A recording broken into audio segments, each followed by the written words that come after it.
Hi అండి. అందరికీ నమస్కారం. Welcome to my channel. ఈ వీడియోలో ఏపీ ప్రభుత్వ ఉద్యోగ పెన్షనర్లకు 96 నెలల డీఏ బకాయిలు ఉద్యోగులకు సూపర్ గుడ్ న్యూస్ అండి. దీనికి సంబంధించిన పూర్తి వివరాలు వీడియోలో తెలుసుకుందాము. వీడియో అయితే ఎక్కడ గాని స్కిప్ చేయకుండా ఎండ్ వరకు చూసేయండి. అప్పుడు ఇన్ఫర్మేషన్ పూర్తిగా అర్థమవుతుంది. అలాగే వీడియో చూస్తున్న ప్రతి ఒక్కరు వీడియోకి లైక్ చేయండి ఫ్రెండ్స్. ఈ వీడియోని తోటి ఉద్యోగ పెన్షన్ మిత్రులతో అయితే షేర్ చేయండి. కొత్తగా మన ఛానల్ చూస్తున్న వారు ఇంకా ఎవరైనా సబ్స్క్రైబ్ చేసుకున్నట్లయితే వెంటనే మన ఛానల్‌ని సబ్స్క్రైబ్ చేసుకోండి. సో, దీని ద్వారా నేను చేసే లేటెస్ట్ వీడియోస్ అన్నీ మీ వరకు రీచ్ అవుతాయి. ఇక ఆలస్యం చేయకుండా వివరాల్లోకైతే వెళ్ళిపోదాము. ఫ్రెండ్స్, ఇక విషయానికొచ్చినట్లయితే ఆంధ్రప్రదేశ్ ప్రభుత్వ ఉద్యోగుల కోసం కీలక శుభవార్తలు.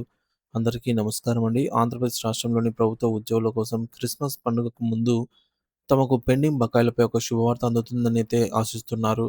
2018 నుండి 2023 వరకు గల డీఏ బకాయిల విషయాన్ని పరిశీలిస్తే సుమారుగా 94 నెలలకు డీఏ బకాయిలు పెండింగ్‌లో ఉన్నట్లు సమాచారము. ముఖ్యంగా సీపీఎస్ ఉద్యోగులు ఈ బకాయిల చెల్లింపుల కోసం ఎదురుచూస్తూ ఉన్నారు.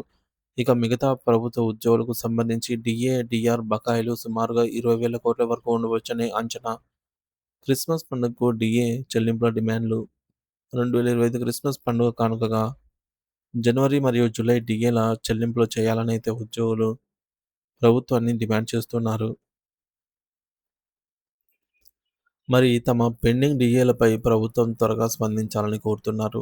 కానీ ఇప్పటివరకు ఈ విషయంలో ప్రభుత్వం ఎటువంటి నిర్ణయం తీసుకోలేదు. క్రిస్మస్ సమీపిస్తున్న వేళ కనీసం ఒక డీఏ ఒక శుభవార్తను ప్రకటించాలని ఉద్యోగులు ఆశిస్తున్నారు. మినిమమ్ టైమ్ స్కేల్ అమలు కొత్త ఉత్తర్వులు. సమీప కాలంలో మినిమమ్ టైమ్ స్కేల్ కింద విశ్వవిద్యాలయాలు మరియు సొసైటీలలో పనిచేస్తున్న ఒప్పంద సిబ్బందికి ప్రభుత్వం కీలక నిర్ణయం తీసుకుంది. 2014 నుంచి 2019 నాటి ప్రభుత్వ హయాంలో అమల్లోకి వచ్చిన మినిమమ్ టైమ్ స్కేల్ తాజాగా ఆమోదం పొందింది. అయితే జగన్ ప్రభుత్వం హయాంలో ఈ పథకం అమలు నిలిపివేయబడింది. తాజాగా కూటమి ప్రభుత్వం ఈ యొక్క పథకాన్ని తిరిగి అమలు చేస్తూ ఉత్తర్వులు జారీ చేసింది. ఆర్థిక శాఖ అనుమతి పొందిన పోస్టులలో పనిచేస్తున్న సిబ్బందికి మాత్రమే ఇది వర్తించనుంది. ప్రత్యేక సౌకర్యాలు మరియు సెలవులు మరియు ఎక్స్ గ్రేషియా. ఇటీవల ప్రభుత్వ ఉద్యోగులకు ప్రత్యేక సెలవులు మరియు ఎక్స్ గ్రేషియా సౌకర్యాలను కల్పిస్తోంది.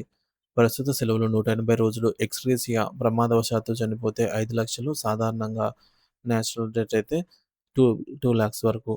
ఇకపోతే ఉద్యోగుల డిమాండ్లు. డీఏ బకాయిల విడుదల. మొత్తం 94 నెలల డీఏ బకాయిలను తక్షణమే విడుదల చేయాలని అయితే కోరుతున్నారు. సిపిఎస్ రద్దు. పాత పెన్షన్ విధానాన్ని తీసుకురావాలని అభ్యర్థిస్తున్నారు.